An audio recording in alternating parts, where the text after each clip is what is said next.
বিনোদন দুনিয়ায় আবারও খারাপ খবর। প্রয়াত বিগ বস 13 প্রতিযোগী এবং কাঁটা লাগা গার্ল অভিনেত্রী শেফালি জারিওয়ালা গত 27শে জুন রাতে হঠাৎই বুকে প্রচন্ড ব্যথা শুরু হয় শেফালির। মুম্বাইয়ের আন্ধেরির একটি হাসপাতালে নিয়ে গেলে তাকে চিকিৎসকেরা মৃত বলে ঘোষণা করেন এবং তার দেহ পাঠানো হচ্ছে কুপার হসপিটালে পোস্টমর্টমের জন্য। মৃত্যুকালে শেফালির বয়স ছিল মাত্র 42 বছর। শেফালি জারিওয়ালা 2002 সালের সুপারহিট গান কাঁটা লাগা সেই মিউজিক অ্যালবামের হাত ধরে রাতারাতি তারকা হয়ে ওঠেন তিনি। কিন্তু জনপ্রিয়তার শিখরে উঠেও নিজে হঠাৎই অন্তরালে চলে যান তিনি। নিজের ইচ্ছেতেই কাজ কমিয়ে দিয়েছিলেন। তার কারণ ছিল একটা জটিল রোগ। 15 বছর ধরে মৃগীর মতো একটা জটিল রোগ তিনি বয়ে বেড়িয়েছিলেন। তবে নিয়মিত যোগা এবং চিকিৎসার মাধ্যমে ধীরে ধীরে এই ট্রমা থেকে বেরিয়ে আসেন তিনি। আর এরপর তিনি মুঝসে শাদি করোগির মতো ছবি সহ আরো 35টি মিউজিক ভিডিওতে কাজ করেছেন। টিভি শো নচবলিয়ে 5, বিগ বস 13 এর মতো রিয়েলিটি শোতেও অংশ নিয়েছিলেন শেফালি। অভিনেত্রীর ব্যক্তিগত জীবনও কিন্তু সব সময় আলোচনায় ছিল। তিনি প্রথমে হরমিত গুলজারকে বিয়ে করেছিলেন, তবে 2009 সালে স্বামীর বিরুদ্ধে মানসিক এবং শারীরিক অত্যাচারের অভিযোগ এনেছিলেন অভিনেত্রী। তবে সেই বিয়ে কিন্তু টেকেনি, সেই বিয়ে ভেঙে যায়। এরপর পরাগ ত্যাগের সঙ্গে তিনি 7 পাকে বাঁধা পড়েন এবং তারপর থেকে তারা একসঙ্গে ঘর সংসার করছিলেন। তবে হঠাৎ করেই মৃত্যুর খবর। এর জন্য শুধুই হার্ট অ্যাটাক রয়েছে পেছনে নাকি অন্য কোনো কারণ রয়েছে তাও খতিয়ে দেখছেন তদন্তকারীরা।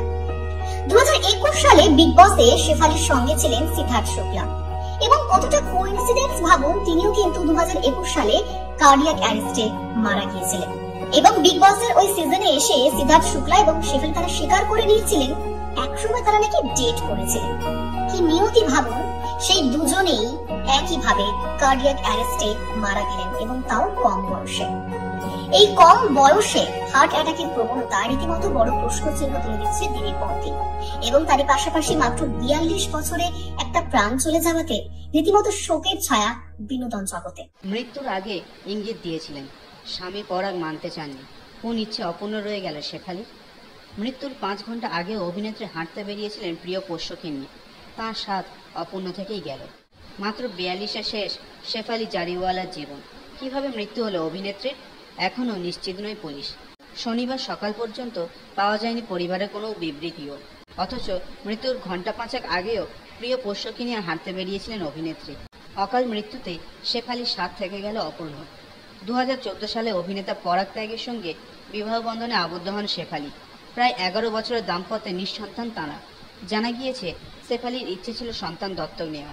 একটি কন্যা সন্তান ঘরে আনতে চেয়েছিলেন তিনি। পুরনো এক সাক্ষাৎকারে এ বিষয়ে কথা বলেছিলেন শেফালি নিজেই। জানিয়েছিলেন তিনি মা হতে চেয়েছিলেন, কিন্তু প্রাথমিকভাবে তার আকাঙ্ক্ষা, মানসিক যন্ত্রণার কথা বুঝেই উঠতে পারেননি পরাগ। পরে পরাগ নিজেও চেয়েছিলেন সন্তান দত্তক নিতে। শেফালি বলেন, একটি সন্তান দত্তক নিতে স্বামী স্ত্রী দুজনের সম্মতির প্রয়োজন। প্রথমে পরাগ আমার দিকটা বুঝতে পারেনি, পরে অবশ্য আমরা চেষ্টা শুরু করি। বরাবর ইচ্ছে ছিল একটি ফুটফুটে মেয়ে আসবে সংসারে। আমি বরাবর দেখেছি আমার সঙ্গে তাদের সম্পর্ক, সেখান থেকে এই ইচ্ছে। শেফালি পরাগ যতদিনের ঐক্যমতে পৌঁছে সন্তান দত্তক নেওয়ার জন্য আইনি প্রক্রিয়া শুরু করেন, ততদিনে শুরু হয়ে গিয়েছে করোনা অতিমারি। দত্তক গ্রহণ প্রক্রিয়া এমনিতেই দীর্ঘমেয়াদী, তাই শেষ ইচ্ছা অপূর্ণ রেখেই চলে গেলেন শেফালি। শেফালির প্রথম বিবাহ যন্ত্রণাদায়ক ছিল। মাত্র 22 বছর বয়সে তিনি বিয়ে করেছিলেন গায়ক হরমিত সিংহকে, কিন্তু সেই সংসার সুখের হয়নি। শেফালি স্পষ্ট জানিয়েছিলেন, শারীরিক নির্যাতন না হলেও মানসিক নির্যাতনের শিকার ছিলেন তিনি। তাই বছর কয়েকের মধ্যেই ভাঙে তাঁর ঘর। তারপর তিনি বিয়ে করেন পবিত্র রিস্তা খ্যাত অভিনেতা পরাগকে।